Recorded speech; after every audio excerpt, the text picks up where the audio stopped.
Kitchen with Caitlin. Let's have some fun with our food. Breakfast edition. One of the easiest breakfast treats that I always recommend for patients to make or my friends and family would be a breakfast braid. We know that breakfast can be challenging, so not only on the weekends, it's safer, easier, and cheaper, not mentioning healthier, to cook at home than to go out to a restaurant, but during the week it can be kind of difficult to pre-plan ahead, as we've talked about, to make sure you're eating nutritious meals and not stopping and falling into traps of fast food chains. This one is fun because you can use anything you have in your fridge to make the breakfast braid. So right now I have some eggs on the stove and I'm making them to a soft cook, which means they're going to be a little bit runny. And I diced up some red peppers. Any vegetables, the more the merrier, that you can add into this egg braid, the more delicious it's going to be. I'm also cooking up some bacon. Again, if you're on a health restriction or any kind of medications that determine what you should be eating, you can always take out the meat, make it, veggie friendly. You can always even use egg whites instead of using the whole egg. My family would like a full egg, and I like a little bacon.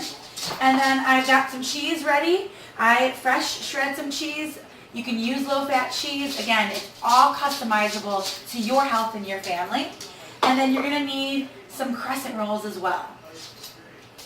So while your eggs are getting to that soft cook stage, you want to preheat your oven for 375 degrees. And then a tip that I want to give everybody is keep your crescent roll dough in the fridge, because once you take it out and start softening, it's going to be harder to work with.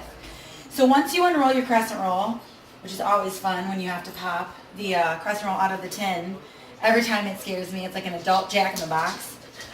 You go ahead and I always spray my pan first. I've made that mistake before.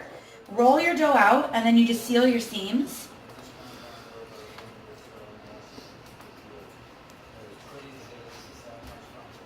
And then I'm going to grab a knife, or you can use your spatula, and you're going to make little incisions on the side.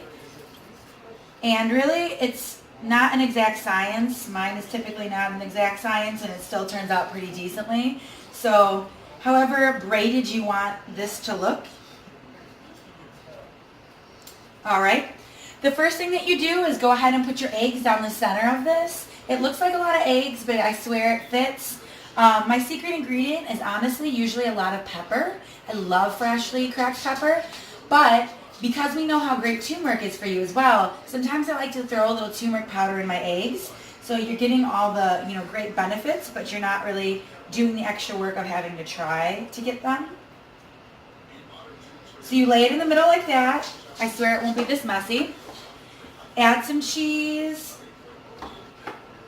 And then maybe you can have the kiddos help you with this. You're actually going to take a couple pieces of bacon. I like to crumble it. You can use chicken sausage if, again, you're diet restricted or you're watching your intake of fats, because bacon can be quite fatty. You can also use regular ground sausage, tofu, or using a meat substitute. And so then the magic happens. You're going to take your end and you're going to fold it over. Take your other end and fold it. Fold it. Whoop, that one broke. Fold it. Fold it. Fold it. And you're going to continue to fold. And just try to keep all of that yummy, warm goodness inside. Again, it does not have to be pretty. I mean, unless you're really trying to impress someone, it's usually family. So then I just try to go through and seal the seams up. And you're going to place this in the oven for about 20 to 25 minutes until it's golden brown. And you'll know it's done by the smell. So let's take a look at what it looks like when it's done. My house smells amazing, and you can see why. Obviously, my braid is not the most beautiful. And like I said, have some fun with it. But you can see that it's puffed up and full of yummy egg and veggies and cheese. Bon appetit.